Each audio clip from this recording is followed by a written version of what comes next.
What's up, guys? Welcome back to the channel. We're going to take a look at Suicide Squad Kill the Justice League here on the Steam Deck, the Legion Go, and the ROG Ally. And we'll check out what performance is doing for all of those. Even though the ROG Ally and Legion Go have technically the same hardware, we'll look at some different resolutions. But let's start off with the Steam Deck here. 800p, FSR quality, low settings here for everything. This game is pretty tough to run, and we'll just go through and take a look at it here on deck so you can see for yourself. I'm also running 4 gigabytes of VRAM. So we get in here with the low preset, the FSR quality, and as you run around, things are certainly going to get rough. If you're standing still or up on top of a building just looking around, it's not too bad. But once you get down to street level or you get into a lot of combat, moving around, things like that, it'll get rough. But if we wanted to try FSR performance, we could switch over here, but we're not going to gain very much. We're very CPU limited, and we already weren't maxing the GPU side of things all the way anyway with quality or anything like that. But we do need a little bit of FSR to help us out because TAA wasn't working too great for me either. So I'm going back into FSR quality. I will leave it that way for the video. Low preset, motion blur off, and all that. And this is pretty much just the best performance we're able to squeeze out of things, which is pretty much going to run for me anywhere from 14 FPS all the way up to the 40s, depending on where we're at. Like I said, frame times and frame rate get pretty rough here depending on what you're doing here in the game on Steam Deck. And it's kind of reminiscent to like Gotham Knights when that came out. Now, this game doesn't have the same FPS caps that game has, and it is optimized better. Like on my main PC or on my 3060 PC, it runs much better than Gotham Knights did. But on these handhelds, not so much. This is pretty rough in a lot of times, and does remind me a lot of that, like especially when you would jump on your bike, drive around, and go down to like 18 FPS, and the frame times would be everywhere. Now, that game improved a ton over time is kind of my point of bringing it up. Even on the Steam Deck, it's really become a much more playable experience now to where it performs way better than this does. So I'm hoping that means there's plenty of room for improvement here on the Steam Deck, whether it be improvements to the OS drivers here, to the game itself, optimization, and things like that. Because it would be nice to be able to see this game run at least a solid 30, which I did try to lock it to 30, but from the performance you could see in the video already, even a 30 FPS lock wasn't really going to give it to us. But if you wanted to do that to smooth it out from time to time, you could. But performance is just going to be pretty rough right now if you're trying to play Suicide Squad here on the Steam Deck. But to be honest, I was surprised that it actually launched and ran and worked here in early access, and that everything was doing just fine. It was fine as far as it hasn't crashed on me or anything like that. Even when we go down to those times of loading in somewhere and get like 3 FPS, it doesn't crash. But yeah, it's certainly not the best playable experience here, though it does run and you can play it on the Steam Deck. It is a bit of a rough experience. So let's go ahead and move over to something else here. We got the Legion Go, of course, with the AMD Z1 Extreme. We're going to start off with 1200p in the same settings as the deck, really FSR quality and low.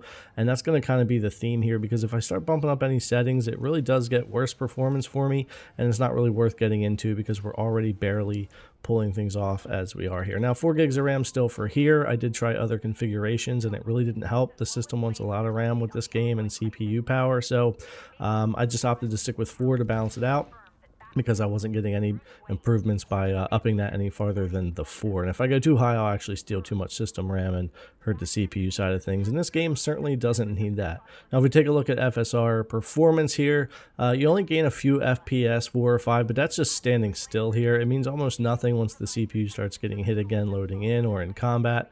And back over to our quality here. Now, even if we bump up our wattage, so we'll go from 20 to 25 and let that boost up here for just a moment as well, and you don't get a big change. Where I get more help from additional wattage is at 800p when we get over there, but even then it only helps so much because the game is just super CPU bound, or I'm really calling it CPU bound, whether it's a form of optimization using threads, whatever the case may be, whatever system I tend to throw this on, especially the handhelds, it's the GPU not being fully utilized and the CPU not pushing the frames, whatever the case may be. It's not a GPU issue where we're not able to run the game higher. It's other things here that have to do with the game. So that's just kind of how it's going here. 20, 25 watts. I've even tried 15, which we'll take a quick look at over on the Ally. Now, there are plenty of times where when the CPU is calling for more, that does hurt performance, but there are some times that the 15 works at a lower resolution, like 720p or 800p. But for the most part, 20, 25 watts has been my sweet spot for trying to keep performance at least playable somewhat here on the Legion Go and be decent. Now, if we drop down to 800p here with those same settings and check out that performance, it'll get a little bit better. But there again, it depends on where we're at in the game and what we're doing, right? Because when we're messing with resolution, we're really messing with the GPU side of things more than we are the CPU side of things, or RAM, or optimization, or engine, or whatever the case may be.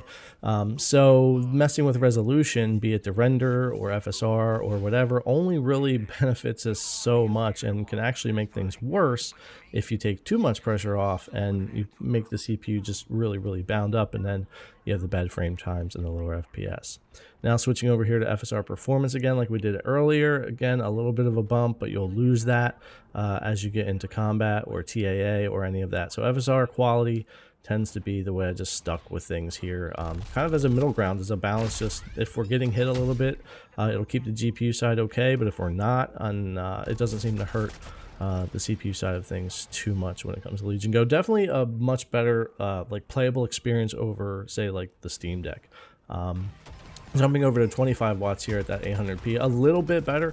It does help some, but there again, you're still like, you're playing this game in the 30s and 40s. Like it doesn't seem to really matter what I want to do with settings, FSR, resolution.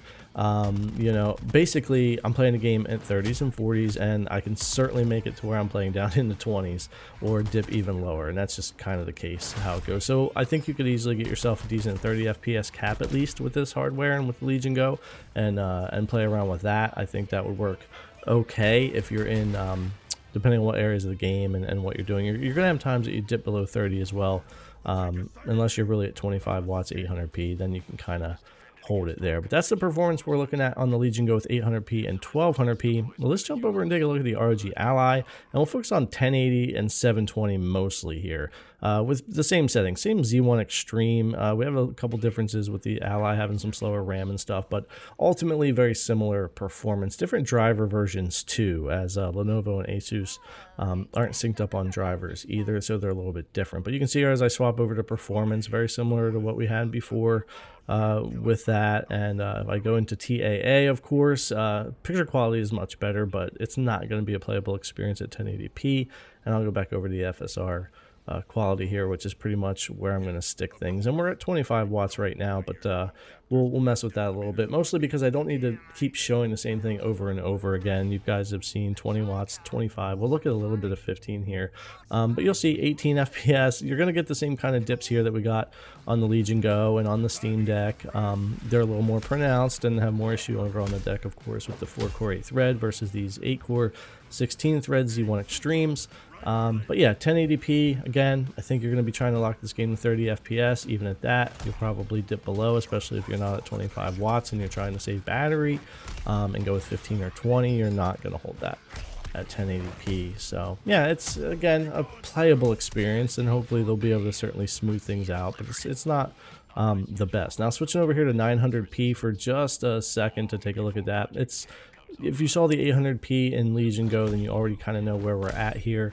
You're not going to get a lot of difference or improvements here, maybe slight, but when you get into the thick of things and it gets busy, like I said before, you're kind of just playing this game in the 30s and 40s, no matter what you do with your settings, and no matter if you're on the Legion Go or the ROG Ally or whatever. So hopefully between some optimizations to the game and patches, driver updates, and things like that, we can at least smooth this out a little bit, gain some performance. I think there's definitely room here for improvement. Now at 720p, a little bit better than 800p, but the thing that's happening and why we're not gaining a bunch again is the lower we do that resolution, the less percentage we're using our GPU, and it's still just riding there on the game's optimization, engine, CPU, and all of that. So again, no matter what I really do here, whether with VRAM, with settings, with whatever, you're basically playing 30s and 40s unless you cap the game to 30, in which case you'll get away with that if you have the right settings set up there. So as far as the game itself, I know it's getting a lot of hate out there, and I get it. It is what it is. I myself am actually kind of enjoying the game. It's kind of fun. I can see where some aspects of combat and stuff will get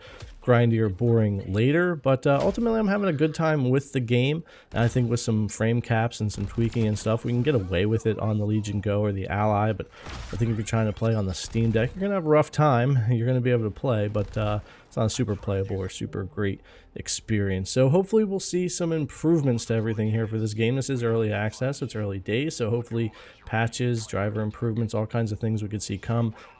Maybe at least help stabilize the game a little bit and get it running better for us here on these APUs. So anyways, guys, thanks a lot for coming to check out the video. As always, I really appreciate it, and I'll see you guys in the next one.